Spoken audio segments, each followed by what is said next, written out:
Warning, this is not a podcast for those who have got it together. We are men seeking answers to the questions that have plagued our mind. Can we be undefeated?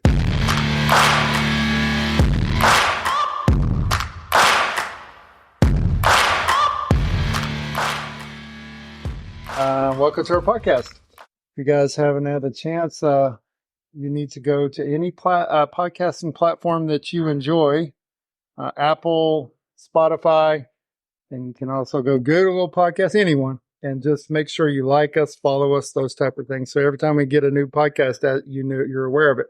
So anyway, Sean, I'm glad you're here, brother. Yeah, man. I'm glad to be here. And it is not, is it? Hello. Out of curiosity, does this have capability to hook up like Bluetooth headphones? I don't know. I have this headset. That's one of Joe Rogan's things, is that he highly recommends the headsets because he says it's a big deal whenever you're able to hear each other, like if you're interrupting each other. I actually thought about that. You're going to have to help me. I need a good guy who can sit. Yeah. No, man, that'd be fun. Are we working? Yeah, you're good. I was like, mine. Gotcha. Yeah. Questionable. I never can hear myself on my own podcast as well as I can hear the guests.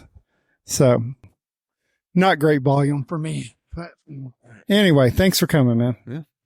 Yeah, I thought about doing the headset thing because I see it. And I actually heard one of the, I don't know if you heard the podcast with Joe Rogan where he's like, whoever he had, I can't remember who it was, they could not, basically, I guess they're getting feedback and they weren't used to it. Yeah.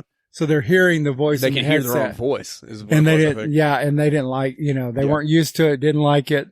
And so they kept kind of saying something about it. And he's like, you're going to get used to it. Yeah.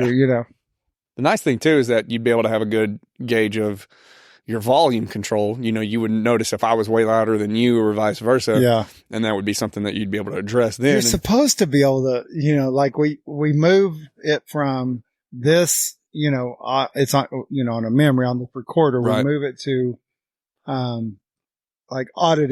editing software. Right. So and you're supposed to be able to control it there, but I don't think it does as well. So, and that's the kicker. So what little bit of music production background I have, the kicker there is that you don't want to depend on your editing. You want to get it as close as you possibly can so that you can tweak it in editing, just because, just like you said, the editing doesn't seem to make much of a difference. You want to be able to mess with the micro, not the macro of it. Yeah. I know, one of the things we do, and I'm definitely thankful to Brian, who usually posts it for me, and he tries to do some editing, but he's also doing it in his spare time when he has time. And I get that. But one of the things I know we do, we put it into one format and then we put it into another software, and I feel like that none of that does a ton of good. It doesn't change it that much, and it doesn't make it spectacular. Right. If there's there's this idea of, it's why your musicians don't take just a clean guitar, play the riff, and then out all the distortion later. They try to dial in all their distortion. They want their sound as perfect as they can get it. And then they might make a tiny, tiny difference with the editing later. But you want all of your sound dialed in at the beginning, and that way your editing is just cleanup. Your editing shouldn't be the majority of the work. Have you been following this? It's really kind of old news now, but with the Oliver Anthony. Yes. Okay, so one of the things I was listening to, he was on Joe Rogan too. Yep. And one thing I was really surprised by is that, when he didn't know that song was going to blow up, and it blew up. And I actually noticed it, I think, fairly early, because I listen to a lot of, what I do is I'm subscribed to Apple Music. Yeah. So I'll put in to my phone, I'll type in top 100 in the USA. Okay. And that is it's one of their playlists. Well, it's kind of cool because it shows you from 1 to 100 the most downloaded music for today. Gotcha. And so you actually can see what's popular. And 90% of the time it's rap, right? But what's funny is that, and also interesting, well, I noticed it. I pulled that up and he's at the top. Country, and I hadn't heard of the guy. I'm like, and also during that time period, ironically, let's say like somewhere between 5 and 10 was Tejano music in there. It was just interesting. Not that it's not correlated. It's not what music? Like Mexican music, Okay. Tejano music, or, okay. you know. That's funny. And so that you would never see it on there. So Right. it really caught my attention Weird. because I'm like, here's this country artist that I've never heard of who's at the top of the list. And he was at the top of the list for like, I want to say a week, Strange. you know, because it's supposed to be, I guess, daily or whatever. And, but I was listening to it. Well, I guess when that song blew up, which obviously he didn't know it was going to blow up. Then he turned around and said, you know, everybody's telling him you got to record another song. Right. So he said that he literally took his phone and recorded his next song. And that's what we were hearing on his next song. Right. From his phone. Yeah. And I thought, man, I wonder what the quality difference honestly is between. Well, I can tell because it'll pop up on my Pandora. I'm just like, I had a 3-hour drive up here today. So I'm listening to, I'm sure they have the same kind of thing, right? so I go through my whole, well, I just listen to my stereo stations, and I've gotten, it's funny, I'm, you know, way into more your heavy, harder type of stuff, but recently I've found that I like some of this Coulter Wall and Tyler Childers stuff. Yeah. And Oliver Anthony will pop on there. I can't listen to him on Pandora because it's a very obvious difference, because you'll listen to Coulter Wall or Tyler Childers, and then as soon as Oliver Anthony's song comes on, it's a big difference in the quality of the music. And I don't know, maybe just because so you do see a difference. I absolutely see a difference. Yeah. And it might, and I'm gonna toot my own horn here. It may be because I do have a musician background. Right. You know, I've done some recording, and I've sat in front of a stupid analog mixer trying to record a song and burn it on a CD. I'd go sit out in my truck and listen to it. It'd sound like shit. So I'd go back in and try to adjust some things and then try to redo it. And, you know, and so I could definitely hear the difference. Well, there's a part of that where Tyler Childers is a good example, especially I would listen to a song today that I hadn't listened to in a while. Yeah. And he's doing it with somebody else, and I have to think it. But anyway, the song, it sounds very grainy.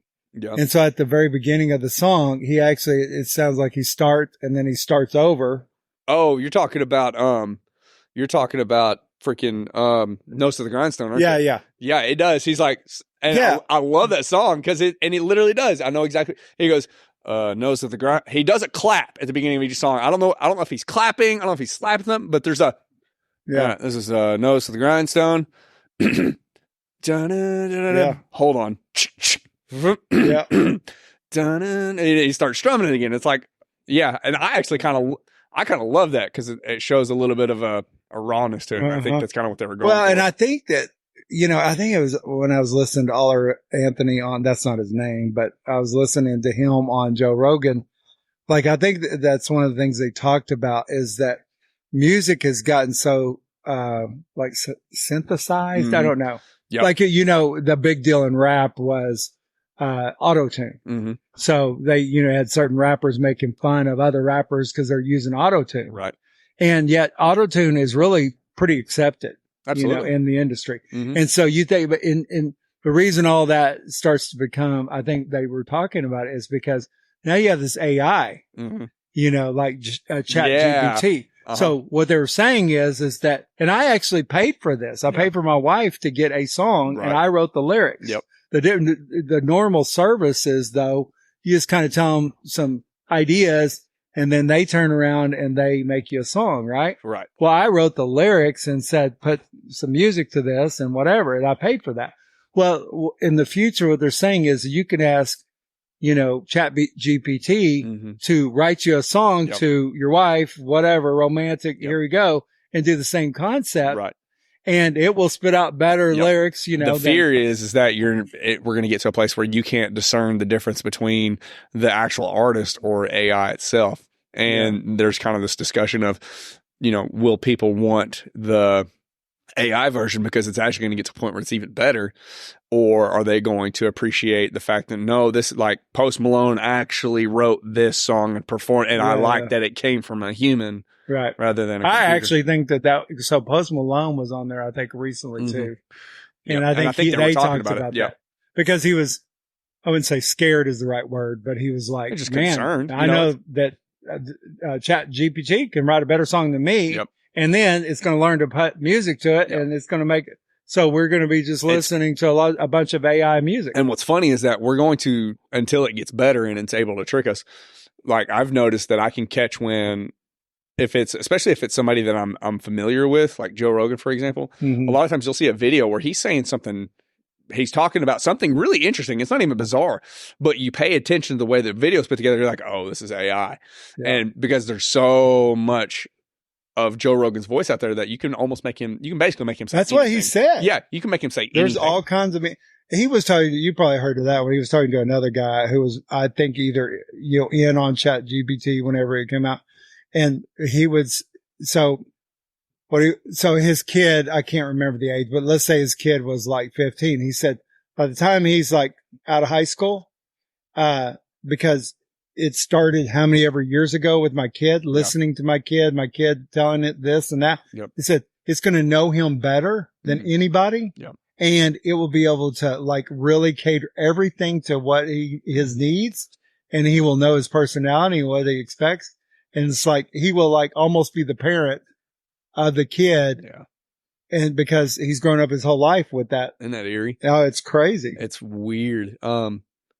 He also, I might have mentioned this to you before, but he tells us still like, and already our education system is jacked up. Oh, we have one of the worst education systems, and it's outdated is the point. Mm-hmm. It's just super outdated. We've been doing this. I mean, we know this. It's like talk to your kids and find out, oh my gosh, we did those same things. Mm-hmm. The only difference is we've got rid of the climbing rope. And we don't play dodgeball anymore. But it's pretty much the same basic deal, right? Right. And he was saying, man, watch what he said that you can tell Chat GPT, you are Abraham Lincoln. Yep. And I want you to tell us about your life, and I want to learn about you. And then it goes out and finds every single thing ever done about, and then even gets the voice that it thinks is there. Crazy would that be? And then it starts talking at crazy accuracy about history. Yeah.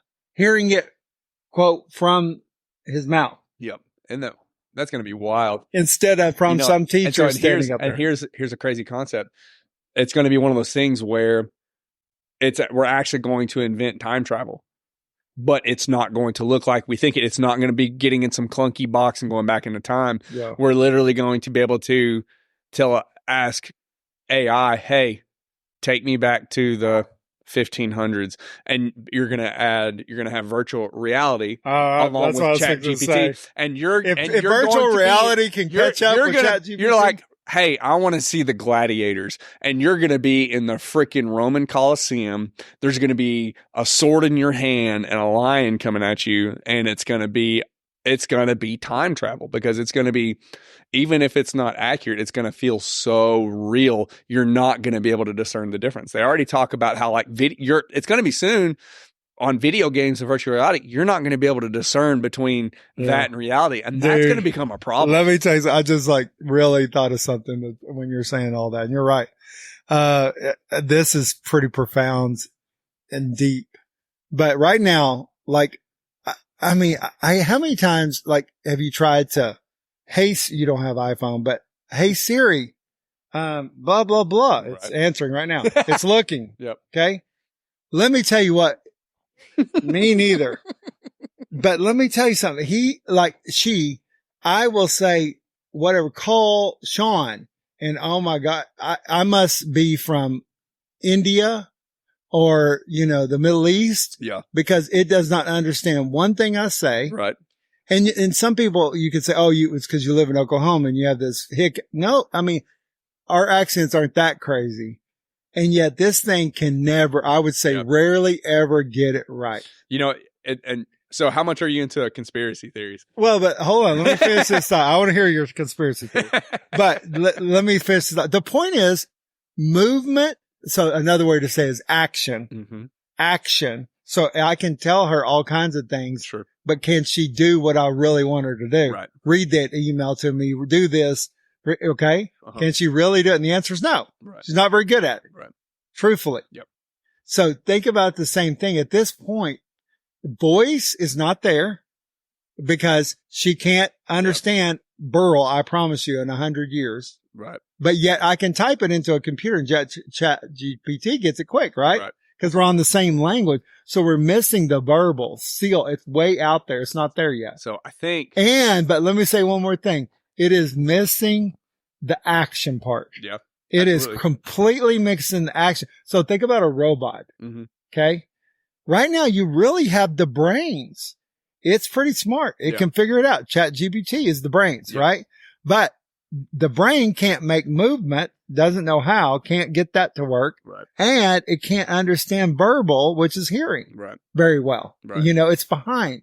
And even though you see the commercials that make it sound like they can literally do anything we ask, the truth is in everyday world, you add a little bit of noise, you add a little bit of something, you add me not pronunciating words. Right. You know, we were talking about this today. That's funny. It's because think about this. It's like when you over punctuate, let's say you've been out drinking, you don't want your wife to know you've been drinking. Here's what you do. You talk slow. You talk slow and you really pronunciate every single thing. Okay. In your head. I'm not drunk. I'm not drunk. Okay. But you know what I'm saying, right? And that's exactly, if you did that, maybe the voice, maybe Siri, maybe whoever would get it. All right. So I like. You see what I'm saying? Yes. We've got the brain. So here's the thing. I like conspiracy theories because I think they're fun. And here's my conspiracy theory on that. I think that the technology is absolutely there. And the example is, if people up north are not having that same problem, they can just tell Siri to do whatever and it happens lickety split. I'm going to challenge that there's enough of us communicating that and it would be such an easy grab for them that you can grab any amount of conversation that is happening to us hit countries and you could get Siri to understand us. And I think it's easy. I don't think it's a problem. Here's the conspiracy theory. And I pulled it out of my rear because I think it's funny. It's a conspiracy from the government because typically if you have a hick accent, you probably lean more conservative, and it's a way to keep conservatives behind the times because it's not Siri who's behind. We're behind now because we're not giving the same access to technology that your left-leaning people are given. It's a way to, oh my God, it's a way to keep your conservative, blow your mind. It's a way to keep your conservative side. I got you behind. But I'm going to blow your mind. All right, let's do it. Look this up. Basically, look this up. Okay. It's there. Okay. So they believe the way they did that exact same thing to the South is they ran around barefoot and they had a parasite in their foot. Yes. Okay. Yes. They had a parasite, dumb Southerns, they're dumb, whatever. Okay. And that parasite is what caused it. When that parasite went away, that the 100%. Stigma was still there. Yep. Absolutely. 1,000%. But look at that whole theory, exactly conspiracy behind that. Yes. I know exactly that, what you're talking about. People wanted them to stay that way. So that's funny. So there's your conspiracy. I had another conspiracy. Now, is that a really conspiracy or is that, facts? What I just said. Yours is facts as far as the parasite. So. I thought so. The conspiracy is it made us look dumb? No, the conspiracy is they did it on purpose. The fact is that that in the South you tended to be more poor, so you typically ran around barefoot, and because we ran around barefoot in the South, we were more susceptible to this parasite, and this parasite made you lethargic, it made you stupid, it slowed down your brain development, so that's where you get the barefoot overalls, drool coming out of the side of the mouth, Southern hick person. And that's kind of how that happened. And it's not even saying a conspiracy to say that we still have that persona on us because that's still attached. The conspiracy is, did they do it on purpose? And did they want that to happen? Yeah. That's where the conspiracy Well, but it does align with what you're saying. Absolutely. But think about it. It's not that far of a stretch though, right? So here's an example. It's a little bit, it kind of falls in line with this, and we're going to get way off subject here. So I was listening to people talk about this, where what's funny is all this immigration that's happening at the border of Texas. And essentially what Texas did is they started putting the immigrants on buses and sending them up north, right? And sending them up to New York. Well, what's funny is that New York has a law that basically requires them to house any immigrants that come to New York. And immigrants have found out about this because of the stunt that happened in Texas. So the immigrants now are just going straight to New York, essentially. I'm probably wrong about something. But so New York's getting flooded with immigrants, right? And they can't turn any away, except they're working on turning away one group. If you're from Venezuela, they have an agreement with the country of Venezuela where they are deporting you if you're from Venezuela. Do you know why? What's your guess? Why would they deport people from Venezuela, but everybody else is getting housed? Is this drugs or coffee or what? Because Venezuela is a failed socialist country. Yeah. People who are fleeing Venezuela, people who are fleeing Venezuela are more likely to vote Republican. Yeah. Whereas your other immigrants are going to more likely vote Democrat. And that's always been the conspiracy of why the left is so lenient on immigration, is because they want as many people as they can, because immigrants up to the left are allowed to vote. Even if you're an illegal immigrant, you're legally allowed to vote. That's what they want it to be. But Venezuelans are going to vote right. So get them out of here. All right. You've reminded me. I'm pretty sure I've told you this before, but a lot of things you said made me like, I want to get this, me recorded saying this. Okay. And I want to know the conspiracy behind it. All right. Okay. Cause there is one. There has to be. Absolutely. Okay. So let me tell you, and by the way, I should get paid for this because I did contact Apple about this. I should get paid for this. I mean, big. I really should, Sean. I'm listening. I'm intrigued. You know, you're not an iPhone user. Nope. I know that, but you're very familiar with the iPhone. Yeah. And, you know, I don't know how many millions of users use the iPhone, right? Mm-hmm. And let me tell you, these things are technologically advanced. Like I've never, they are. Of course they are. Think about it. They started it, right? I want to know something. And think about it. You used to have a little button where you go home. Yes, you have all kinds of features that are completely gone. And you know what? The one feature that is not gone is that little toggle switch. And so there's a little toggle switch, and this is what again, you don't have an iPhone, but that just mutes it and unmutes it. Right. Okay. Vibrate or not. Right. Not. Okay. And by the way, you have a up and down button up there that all it does is actually make the vibrate, I guess, higher or lower. Okay. And make the ring higher and lower. Right. And then you have a toggle. So it's your volume button. Okay. So if you know anything about Steve Jobs, if you read his autobiography, if you follow Apple in one little bit, any of that, then you know that everything that he wants it sleek, clean. He wants no buttons. Yep. He wants none of that stuff. And that has been from the very beginning. Right. Just think about the difference with iPads and now they're Macs and whatever. Okay. Right. So that his design, you buy a Mac right now. It's a very expensive computer. You get this a big screen. Right. And that's it. Right. And keyboard and keyboard. I don't even think you don't get a mouse. Maybe you get I don't think so. I'm not sure. The point is you get very little. Sure. And that's it. There's hardly any buttons on this thing. Right? Right. And yet we have a toggle switch. Now go to your vehicle and I want you to pick out how many toggle switches you have versus just something you touch, a little button. Right. This has toggle switch. Right. Okay. Toggle switch. I used whenever that's the very vehicles that we wanted to add like cool lights. We put a toggle switch. You can buy them for $1 I got them in my Jeep. It's like what you're calling like analog. It is not technical. It is. Right. It goes up and down. You can hear it if you really listened. Why is that still there? And seriously, why is that still there? Now, it's me. Remove the toggle switch. Just do that. Right. So how much does this toggle switch cost? I think, and here would be my best guess on as to why, is Apple wants to be known for your business space, right? If you're legitimately working in a business, you're running a business, you're supporting Apple, you're using Apple products. Right. And let's say you're a busy person and your phone is your main point of contact. Like if I'm getting hold of Burl, who is the CEO of this company, right, I need to call him. Burl needs to be able to hear his phone go off, but Burl's fixing to step into a meeting where he doesn't want to hear his phone off. Yeah. Burl doesn't want to have to pull out his phone, unlock his screen, type his password or do the stupid face unlock, find the app, turn it off. It's really handy just to reach in your pocket, click, and hit that little toggle switch, and all of a sudden your phone's on silent. And then meeting over, unclick, click. That would be... that's the best explanation I've ever heard or thought of. I mean, that's really a good explanation.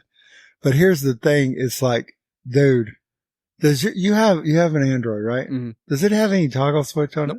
No toggle switch. None. Okay, but I'll even add to this. But I want to make it clear to Apple and whoever else is listening. If you just remove the toggle switch, and I'm going to tell you where to put it. Right. I'm not the toggle switch, but the power, the control. Mm-hmm.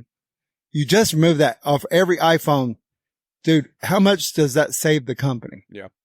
Period. Now, but I'm going to solve the other problem. On above that is up, and that it only really has one deal. If it's phone volume up, phone volume down, it's your volume up and down button. Right. Okay. I've been in actually a car, and this isn't even a brand new car and this was for anybody listening that cares about it, is a Cadillac Escalade. And you actually, to turn up the volume, you just pull your finger across the screen like this. Yeah, isn't that cool? And and it automatically moves just with your finger. Okay. And when you get all the way down to the bottom, it's muted. Mm-hmm. Okay. It's muted. Right. Another way to say that is could be vibrate. Right. Muted. Now, some people would say, well, I want no vibrate. No, that's ridiculous. Nobody gets that. Nobody uses that. Right. So now on that other side, just make a little swipe down and your volume goes down. And you go all the way down to vibrate. You're done. Interesting. Okay. Yep. Now, some person, here's why they don't think that's a good idea, because it's in your pocket. You bump it. Right. It's going to move. Right. Right. And I get that. I get it. So maybe you don't even have to do that slide up and down thing, because it doesn't work like that. Right. But think about it. Your phone is in your pocket right now. Mine has a full screen and it's not calling people and not doing anything. And so it's not being affected by me moving around. Yeah. Does that make sense? Right. But even if you don't want to do that, just leave what's there and do the same thing. Get rid of the toggle switch. So here's my rebuttal to that. I'm playing devil's advocate on this, because Apple, they're into making money. That's it. That's what they care about. And let's say, you've got your toggle switch. We've got this toggle switch dilemma. And this guy walks into the CEO of Apple and he says, hey, I've got this great idea. This guy Burl from Elk City was talking about this, getting rid of our toggle switch. And I think he's got a great idea. We need to do X, Y, and Z to make this happen. He goes, that's interesting.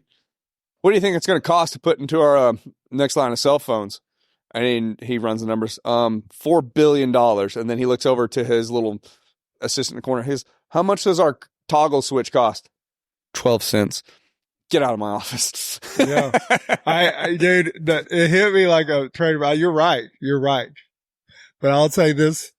And honestly, Sean, this is so funny, because somebody from Apple ever listens to this. It takes me like one bit serious. But here's the funny part about that. Apple is not Dell. Apple is not HP. You go buy down the Dilly Willy. Yeah. And if you want to be those HP and you want to be Dell, then absolutely, I want to pay $500 versus $1,500 for my computer. And on top of that, I want to make sure that that you still, it's just, so there's something really funny, and I'm trying to remember. I'm right though, right? Yes. In other words, Apple's supposed to be up here. Right, exactly. If you're worried about a 12-cent, but whatever. They're so far ahead in the realm, they don't have to worry about something like a toggle switch. And it's Simon Sinek. Yeah. He tells a story about how the gosh, I don't even remember. I'm going to butcher the story. But essentially, it was like a big guy who was way high up in Apple and a guy who was with Microsoft. They were like traveling together or something.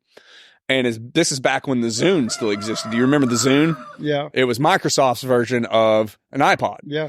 And the Microsoft guy was talking about, the Zune is actually far superior to the iPod. Oh, I know what you're talking about. It's way better. And he goes on to list all the reasons why the Zune was actually a much better product than the iPod was. Right. And he's like, yeah, I think you're right.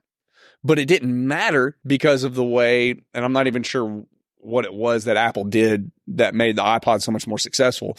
But Apple's not concerned necessarily with having something that's so technologically advanced that it crushes their competition. It has to do with how they've marketed their product. Yeah. And I've heard somebody say this, and I 100% agree with them. And it's one of the reasons I don't like Apple Not to say that it's a bad product. It's just for whatever reason, it just doesn't suit me. Android has always suited me really well. Yeah.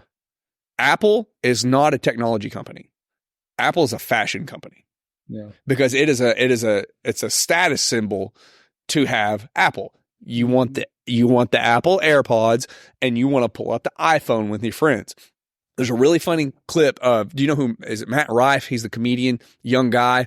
He's a good looking young man. He's funny and he's real good about bantering with the audience. And that's kind of a new trend going on in comedy right now, is that the audience wants to be bantered with. They want engagement from the comedian more so than just them telling a story.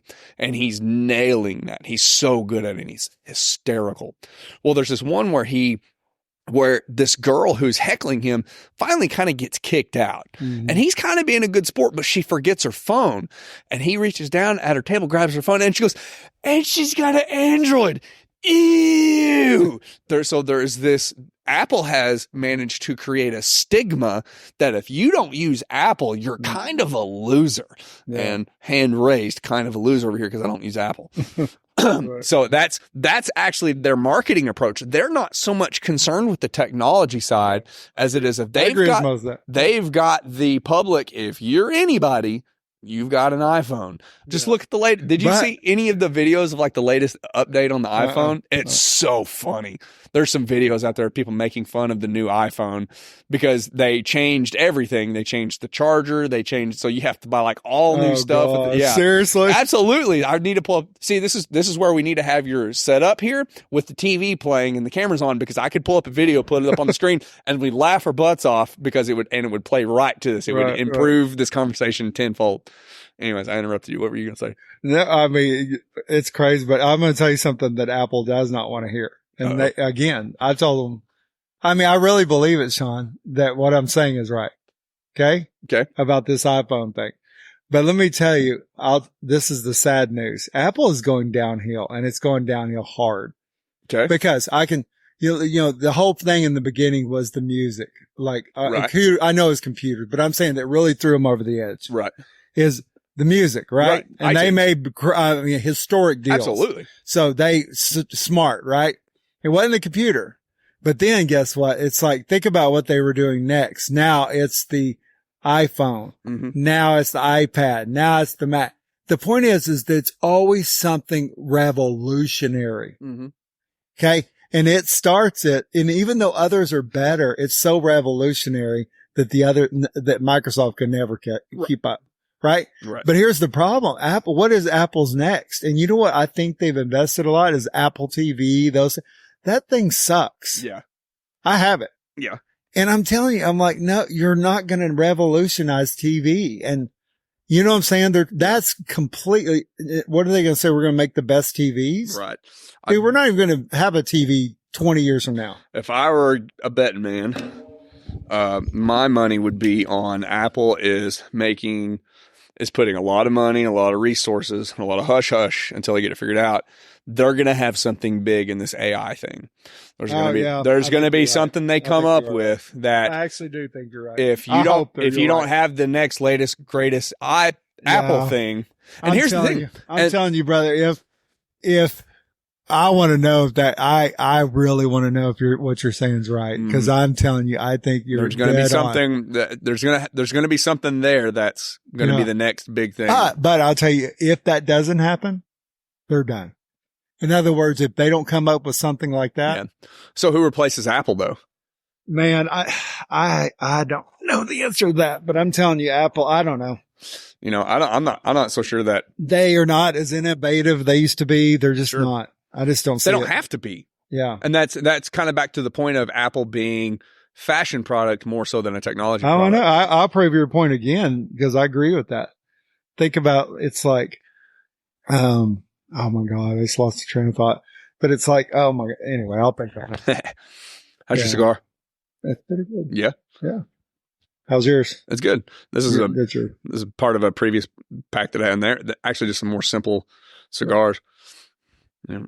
I want to take a cigar rolling class. I want to learn how to roll my own. I mean, I don't know if I have the patience for it. I think I'd love it. I think it would be, and I've seen a couple of videos kind of showing a little bit of the process, not in any depth, but there's a class you can take in Tulsa. It's like a 2-hour class, and they'll teach you how to roll cigars. And there's like a mold, so I wonder how much cheaper that would be. You know what I'm saying? I don't know, because you can buy. You could buy if you were serious enough about it, because you could pick out the particular type of tobacco you like. So you could order it by bulk, and then you could roll your own cigars. There's guys that roll their own cigars and kind of have their own little side hustle of they sell their own cigars. Yeah. And so I think it's kind of cool. And I think it would just, I like there's kind of almost a classiness to it. And Yeah. I kind of feel like if you got to a place where you knew how to roll your own cigars, it would almost be like people who are really into wine and actually can make their own wine, and they're good at it. Yeah. I don't know. I think it's kind of like a next level. Like you have a bunch of guys over and you're trading cigars. Say, hey guys, try one of mine. This is one I rolled. Well, and it's like, well, what's it like? And I would be able to say it's this tobacco from here, here, and here. It's been aged this long, and it's this, And I'll tell you something. I was so disappointed about something.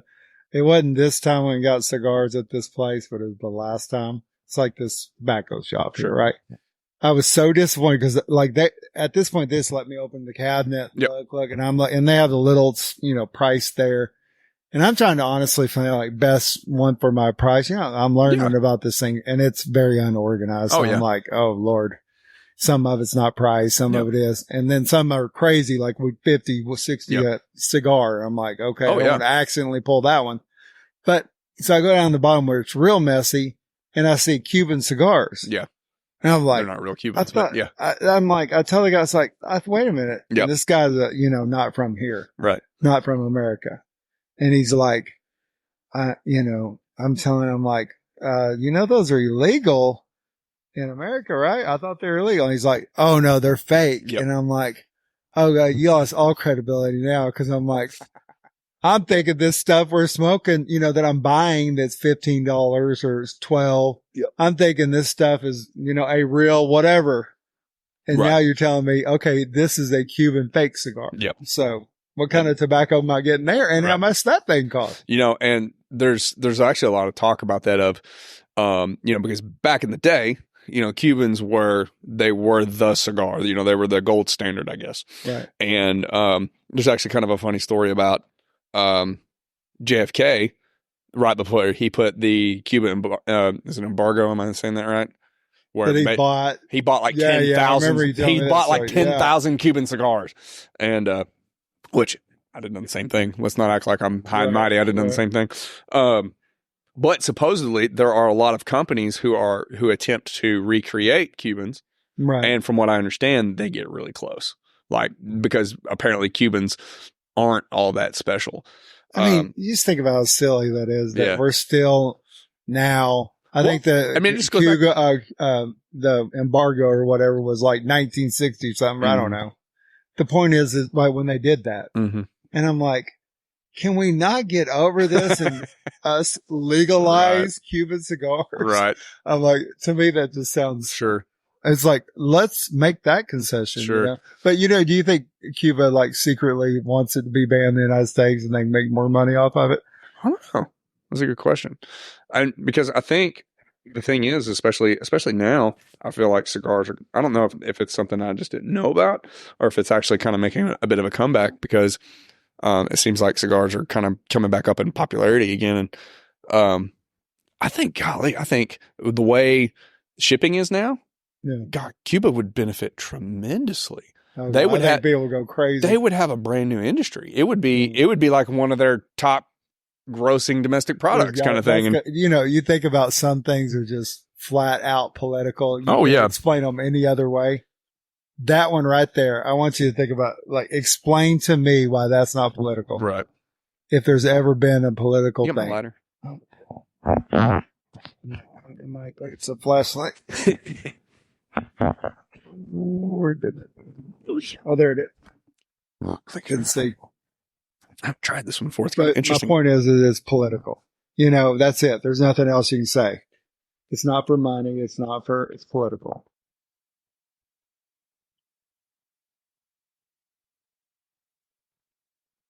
You want another one? I got a whole bunch too. So pretty night. I think it's been the warmest night in like 2 weeks. Yeah. Oh, this one's been dipped in something. Is that what it is? Yep. It's dipping something. Oh, shit. Yeah, this one's been sweetened with something. Oh. I found I actually don't like these as much. And the way burn more or something. I can taste it.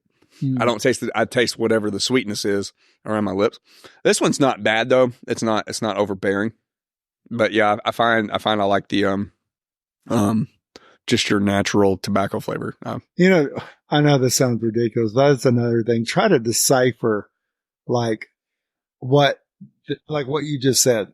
Yeah. Try to decipher that looking at cigarettes. Sure. Boxes. Sure. And some of that comes down to paying attention to like what brands. You know, there's certain.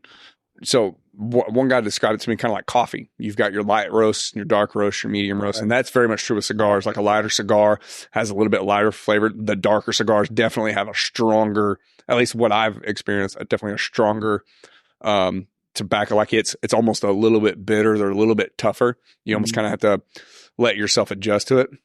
And then there's certain parts of the world where the tobacco's grown. That particular type of tobacco has a different flavor. One of the things about Cubans apparently is that depending on which side of the island that the tobacco's grown on, it has a different flavor. So it's the same tobacco that's coming from Cuba, but on this side of the island, the tobacco has this kind of a flavor. And then on this side of the island, the tobacco has this kind of flavor. So so I'm still learning a lot. Like, you know, you've got your pop, and then what you'll do is you'll kind of find a brand that you'll like. You're like, oh man, I like this one. And then you'll come back around to it. And you're like, oh, I remember this. I like this one. One of them I've found that I like are, there's a couple that have stuck out to me. Monte Cristos. Those are pretty good. And then, Rocky Patels. I really like the Rocky Patels. There's one where when you smell it, I love to smell the cigar before I light it, just because I'm just curious how it smells. And, the Rocky Patel, it almost has a hint of like chocolate to it, the way it smells, but it's not dipped in anything. There's just something about that particular tobacco that has almost a sweeter scent to it. I don't know. It's kind of crazy. I told you I had bad experience with cigars. Yeah. All the time. Yep. Yeah. Very sweet. Like very, very sweet. That dog just hamstered that whole. Oh man. Conspiracy theories. They're fun, aren't they? Yep. It's weird. This one almost has I mean, like I smell it and it makes me think of cologne. Like, I don't know if you got that or not, because like anytime I smell like cigar, it's like, tobacco. Yeah. So much so, it's funny. My stepdad smoked, you know, my entire life that I've known him. Right. And, you know, I've hung out with him all the time when he's smoking, and just, to me, it just smells like a cigarette. Like it stinks like a cigarette. Since I've started smoking cigars, I can smell the tobacco in his cigarettes now. Like I'm able to pull that flavor out. Like I can smell it. I was like, I can sift through it and I can actually smell the tobacco in it. It's kind of funny. Do cigars, like if you kept them at that perfect humidity, is it like last forever or what? I don't know. I think, like you always, like wine. Right. Ages. I think it has I could be honest, I couldn't tell you. I do know that if you're not careful and if you don't rotate them, they can mold. So, you know, you've got that, especially like if your humidity's off, but you know, keeping your humidity is obviously important. You can have too much humidity and they get, I had one do this to me where, I'm assuming it was because of the humidity and not because it was a bad cigar. I couldn't draw it to like. Oh, I had one like that. It was like Seriously? a thick. Was it with the pointy tips or no? It wasn't the pointy tips. This one was. Yeah. No matter how far I've got one that I want to try, but yeah, I did. I freaking cut it. Oh, I was like, felt like I was like. Yeah, it's like trying to like a thick shake. You can't I could not draw. It's funny it. you brought that up weird because I was going to ask you about that. Because I just got with the okay, I didn't cut enough. Okay, yep. I promise you, I was down. Yep, full. I did. I even left it at, like I've noticed sometimes if I don't finish the cigar and I leave it for later, it'll dry out a little bit, and I'll notice because then it's like sucking through a straw, and you're sucking air because it's so it's kind of thinned out some. So it's almost too easy to draw on. Right. So I was like, I'm going to leave this. I'm going to come back and try it later. And it was still just, I cut it some more and it would not, I finally just had to give up on it. And it could be, it was rolled too tight. Like it got compact too much, or the humidity got really screwed up on it. It has to be like this perfect balance, I guess.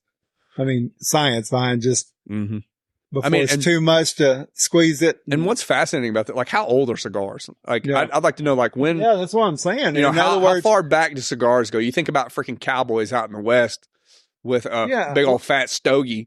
It's like, where did you get somebody rolled this and knew, like, how long did it take somebody to perfect the concept of a cigar? You know, and it's a kind of a simple, someone was like, I'll just wad up all the tobacco and then just put a leaf around it. And it's interesting to think about the things that have been perfected without our technology. I think that's more fascinating than anything. Yeah. I think maybe once the sweetness wears off, it's going to be pretty good. I don't like the sweetness because it's so sweet that I can taste it on my lips. Yeah. And I miss out on the tobacco, but it's getting better. Maybe that sweetness will wear off. And then there's that hint of cologne again. I can almost like taste it. It's kind of interesting. I've never had one like that before. So maybe what we need to do, Burl, is we need to find us a spot around the city where it's like an office building, like a commercial building, something that we get for dirt cheap. Right. That would have multiple uses, that we could rent out spaces, but we have an office there. And it could be our YouTube studio. That way, whenever we want to do a podcast, each of us just have to make the hour and a half drive. And, you know, if our wives want to come, we give them a little shopping money, go have fun. Me and Burl, we're going to go do our podcast.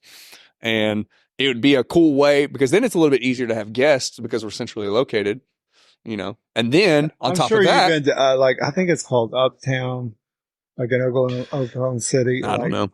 You know, some of that area, it's like, oh my God, that's exactly what's going on. But on top of that, so you could have some other spaces that we could rent out. Yeah. But then our office space, we could actually write it off as like a business expense. So we can.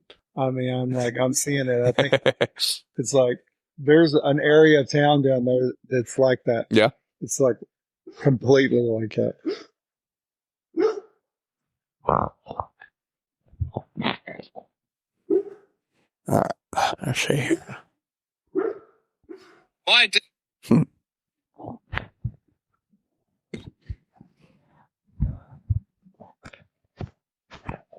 What are you doing? Looking for a conversation starter. I'm trying to see if there's something that triggers a topic here.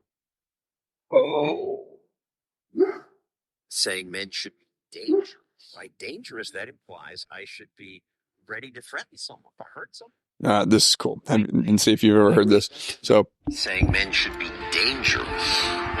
By dangerous, that implies I should be ready to threaten someone, to hurt somebody. No, you should be capable of it. But that doesn't mean you should use it. There's nothing to you otherwise. Like if you're not a formidable force, there's no morality in your self-control. If you're incapable of violence, not being violent isn't a virtue. People who teach martial arts know this full well, right? If you learn a martial art, you learn to be dangerous, but simultaneously you learn to control it. Both of those come together. And the combination of that capacity for danger and the capacity for control is what brings about the virtue. Otherwise, you confuse weakness with moral virtue. I'm harmless, therefore I'm good. It's like, no, that isn't how it works. That isn't how it works at all.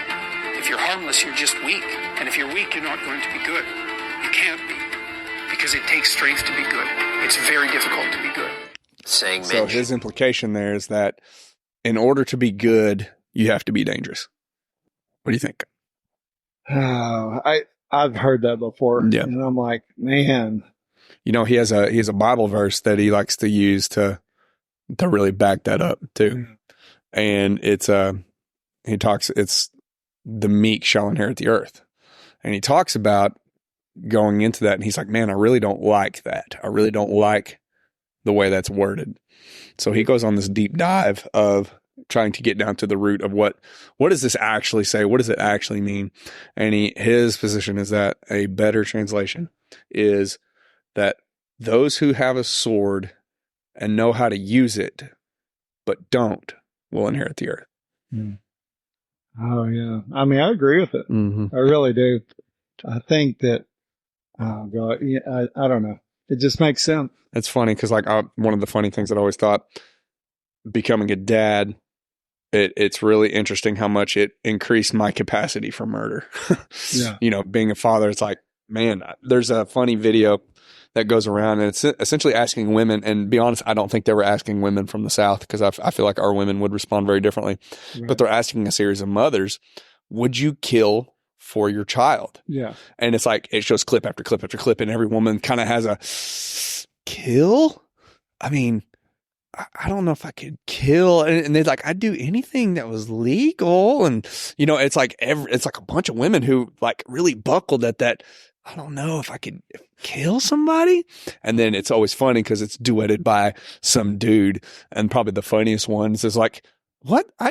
Yes, I would kill you, then bring you back to life, explain to you why I killed you, and then kill you again. And he goes, I'd kill for your kids, you know, kind of thing. And I was like, that's how I feel about it. Like, there's something about a kid. It's like, I'd absolutely, I wouldn't lose any sleep over it. I know. That's why people are so silly about the rules and law. They're like, I'd never kill somebody. What if somebody broke into your house? Oh, yeah, I'd kill, you know, it's like, you come on. Yeah. It's just, in other words, you just can't judge it by that.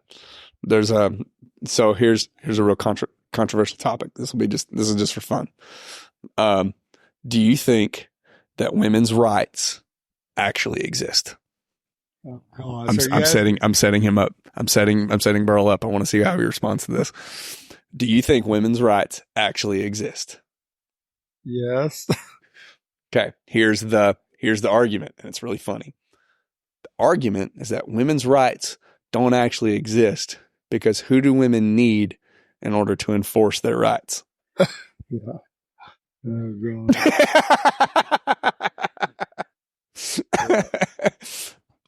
For the record, I do believe women's rights exist. Yeah, but, I'm like, yeah. But it's a funny concept. There was this video where this guy, he was essentially kind of having that back and forth with the girl. Is basically saying women's rights basically don't exist. In that, if your rights get infringed upon, who do you call? A man to come in and enforce your rights. And all of a sudden, if men just decided that we weren't going to enforce your rights anymore, women would no longer have rights. And I don't know, it's funny. Not saying any of it's true. It's a funny thing to say. Yeah. But I think it goes back to, it's so easy to say, oh, I don't believe in guns, but I believe in eating, you know, right? Or kill, you know what I'm saying? Right. It's kind of like the argument of, you know, you don't believe in guns, but if your house gets broken into, you're going to call somebody with a gun and pray they show up. Yeah. I mean, everybody knows that you just can't take it away. You can't take away what's already there. Who do you think is going to be our next president? Lord. And I would like for the Kennedy guy. Yeah, to be honest, yeah, me too. I really would. Unfortunately, you know what that I don't is? think he stands a chance. In the political BS world, you're libertarian. Mm-hmm. That's what they would tell you.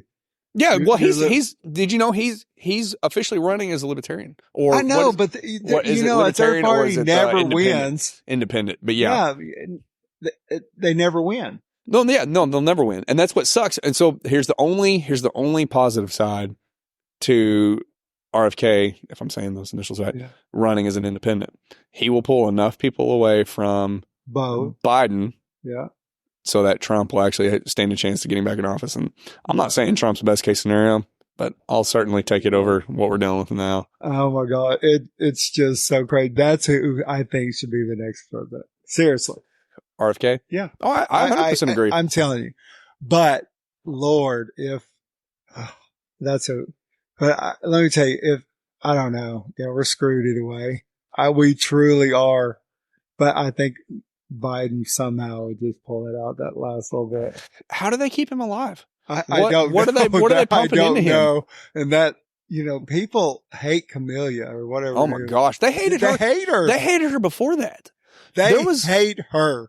So let me tell you, I don't know what would be crazier. It's a weird to get a person that everybody hates to be pretty close to the next president. Yeah.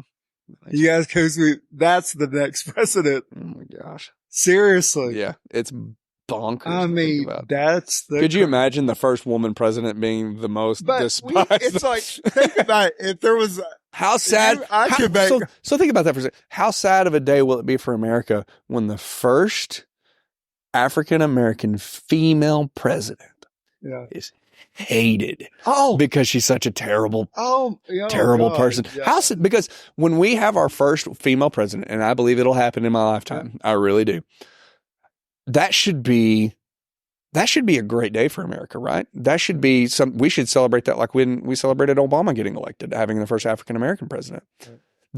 It should be a time in our country when we all came together and we recognized that, wow, what a great time for America that we as a country elected a woman as president. How crappy is it going to be that if a woman becomes president by default and she's got the lowest ratings of any vice president ever. Right. That would be really sad.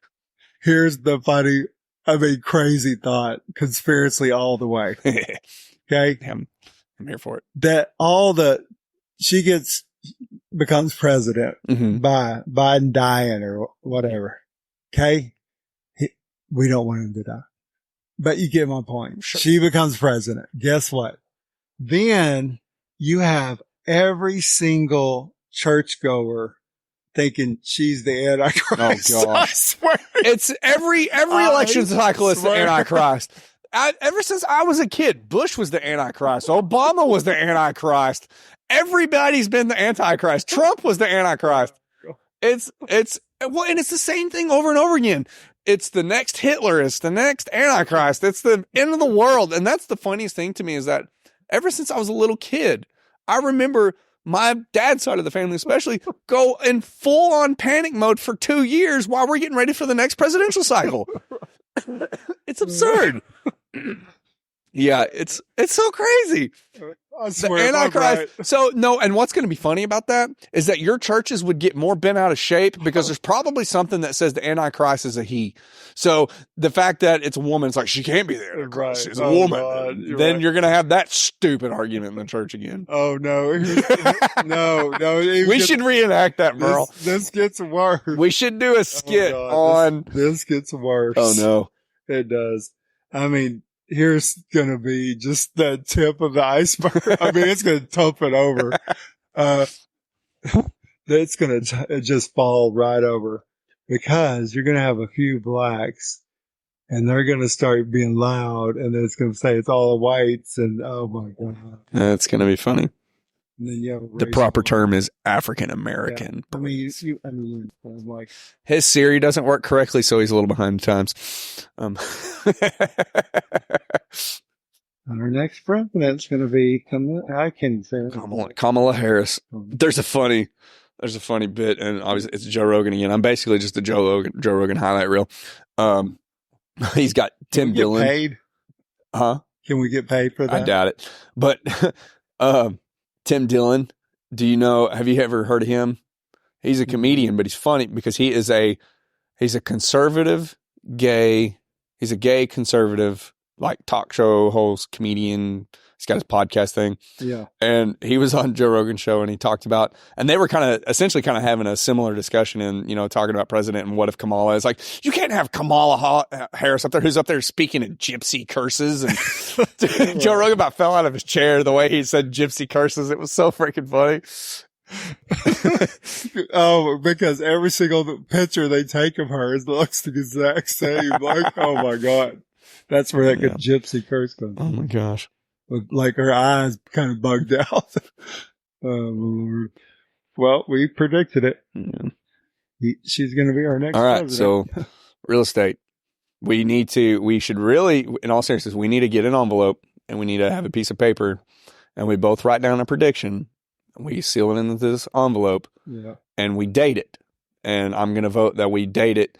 And it needs to be a memorable day. It needs to be like January 1st of 2025. And we open it up and we evaluate who's more on track with what we think is going to happen with real estate. Right. Because I'm kind of leaning towards, I'm thinking, and we talked about this a little bit the other day, but I kind of think you're going to see rates fall again. I mean, like if you had to give how much in how many years? I think and this is strictly because I've heard people say this, so I'm just parroting it. I have actually no knowledge to back any of this up. By the end of 2024, you're going to see rates get back down close to the 4% mark. It might be like a 5%.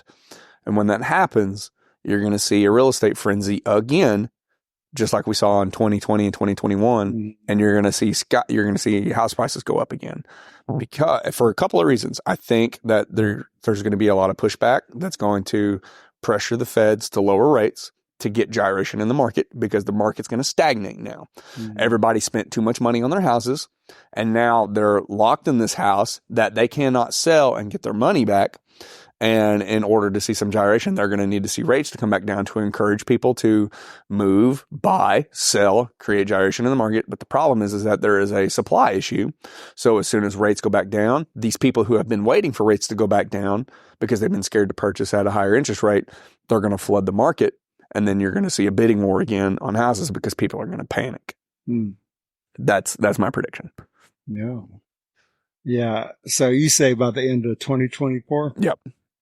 Okay. So by this time next year, you're going to see the birth of, you're going to start seeing a market frenzy again. So think about, first of all, the idea that, like, you're talking about hills and valleys. Think about that. Sure. Right? Hills and valleys. Right? So you have these hills in history where the interest rates have been high. Right. And then you have these lows where it's been low. But the difference there is not 1 or 2 years.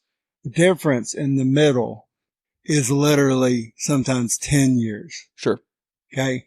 So the reason that I don't believe that the interest rates are going to drop by the end of that 2024 is because we haven't even hit the crest going down into the valley. I see.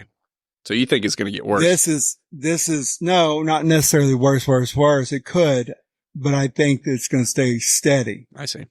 It's going to just flatline. Yes, they're going to have a little up and down, but flatline. Right. And that's what I see. And then maybe 10 years from now, or 5 or 6 or whatever, then yes, what you're saying is going to happen. But we're not in the valley yet, is what I think. And it's because I've seen most of my life interest rates way higher. So, and I wasn't really paying attention because, I was just fresh out of high school when all this stuff going on. As a matter of fact, in 2008, when you had the housing market crash, that was the year I graduated high school. Yeah. And do you think that part of the correction for that was getting interest rates lower to get people back into the housing market to kind of help give it some correction? No. Here's what I think happened is that so when you aren't making any money, the banks aren't making any money at all because we're at 0% interest rates, very low interest rates, right? Banks not making any money. Sure. For a long period of time. Okay. A year or 2, 3, whatever. Then what happens is they get greedy. And so they start doing shady lending, subprime lending crap. That's what happens. Right. I understand why. That shakes and it tears everything up. I'm talking more on the side of, I mean? Right. But I'm talking more on the side. What do you think, how they repaired that? And I think the low interest rate was a side effect of that, after the crash. They were trying to repair. Here's, and it's kind of interesting. You think about like back in the 80s or whatever, when you're talking about where house interest rates were 17, 18%. Yeah. But the problem was that you could go buy a decent house for what, $25,000? Yeah. So you're talking about 17, 80% on $25,000. If you want to, you know what you just did, Sean, you said one of the smartest things I've ever heard you say. The bottom line is those are directly related. What they're saying, they're both related. Absolutely. Everything what you just said is absolutely related. They're going to move the same direction. You see what I'm saying? Okay. They're related. Those two things are not separate. They're related. And they will move at the same speed. Yeah. So flat almost. But, you talk about the banks making money.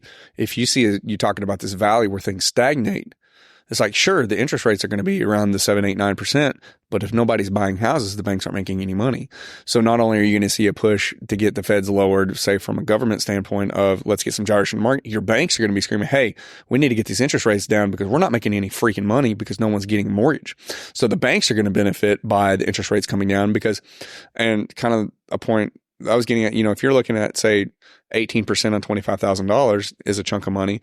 You think, well, 4% is not that much money until you're putting it up against, say, a $400,000 house. 4% is actually a lot of money still. Yeah, it's got to be the relation between how much do the banks want, what they get as zero interest rates, or do they want to make money from interest? Right. In other words, it's the difference. Oh my gosh, it's supply. It's the difference between how much people are willing to pay to borrow money and the difference between how much they earn. Mm-hmm. That makes sense? Sure. So that's the difference. And that little difference is like the way it moves is very flat. Mm-hmm. It's crazy. Anyway, interests are not going to go up for a while. I mean, down. Yeah. They will either slowly go up as my prediction. I think that if that happens, then, we're in this very middle ground where things don't move very much. And I think that the crisis is that it's going to be, there's not going to be much movement. I think there's going to be a time period now where people are not moving all the time. Yeah. And so those things aren't happening. And so I think that if it continues down that way, we're going to have a crisis of like, I cannot move because I'll never find another place. Right. I cannot move and I think this market just stays stuck there. Hmm. And then because we don't have the skills, people don't know how to be the carpenter that we talked about, that we've lost that trade. Right. Gone. And so we're stuck. And I think that that's what will happen.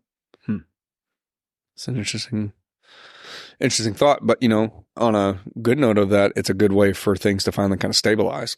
Because, if the bad part, if interest rates do go down, like I kind of think they might, you play that out, house prices go back up. Well, it just causes inflation to happen again. Right. And things just get more expensive. And the last thing to go up in inflation is going to be people's wages. So wages are already behind. So they're just going to be behind again. So it would actually it could be detrimental to see the housing for interest rates to go down suddenly. So it might be a blessing in disguise because then it causes everybody to stop, essentially, I lost the word for it. Impulse buying houses. It goes back to, hey, buying a house is a really big freaking deal. It should take you some time, some thought, some saving, and, being very careful about how you purchase your home. And can actually be a really good thing for a lot of people. There's going to be a lot of people who are going to be stuck in a house that they may not want to be stuck in for a while, but long term, they may look back and it's like, I'm glad I spent 10, 15 years in that house. Here's the thing is that here's what low interest rates did. Oh gosh. Yeah. It basically destroys the whole thing. It's not good at all when they're low, but man, there is going to be a while before they go up though, or down. Right. Isn't it crazy? Like, I think you feel like let's say between you and your parents, not you, but your generation and your parents' generation, like what was their debt at this age? Right. Their debt and I think ours is a lot lower. Mm-hmm. As people, not government, but people. I really do. You think our debt's lower? Oh, I don't know. That's what in some ways. I don't know. I don't know if I would think it the exact opposite. I would figure that, especially, and you can even set this to a side. I think you take student loans into consideration. Mm-hmm. I think it's astronomically higher, but it just seems like we have a lot more things that we like to spend our money on. You think back to what our parents spent their money on. I don't think it was normal for our parents to have 2 or 3 credit cards that they carried a $50,000 balance on just because they like to go shopping. How many there's a lot of people that have that. Like people my age, Right. they just have Yeah. $10,000, $20,000, $30,000 just in credit card debt just because they go swipe a card when they go shopping and they just make a payment. Amazon, like we could probably Google it. See, this is why we need the TV. We could Google what is the total Amazon credit at the moment. You know, like how much, what's the outstanding balance for Amazon just on credit card shopping? And there's probably a vague number that Google would give us, and it'd probably blow our freaking minds. You know what's crazy? Honestly, I mean, what's the next step? So you get a society, another generation, and now they instead of owing, $100,000 when you die, you know what I'm saying? Right. I mean, so what's next? And the answer is, okay, we're going to round up the people who can't pay because we got to live and move. Mm-hmm. So we're going to start with these people, and what's next? It just goes on and on. Yeah, I don't know. You know what I'm saying? Yep. It's like, what? And that's the problem right there. Thank you for listening to Positively Undefeated. If there was something in this show that resonated with you, please share the show with your community. If you want this show delivered each Monday morning to your podcast app of choice, please subscribe or follow. And if you'd like to get a hold of Burl, please do so by going to burlstricker.com/contact.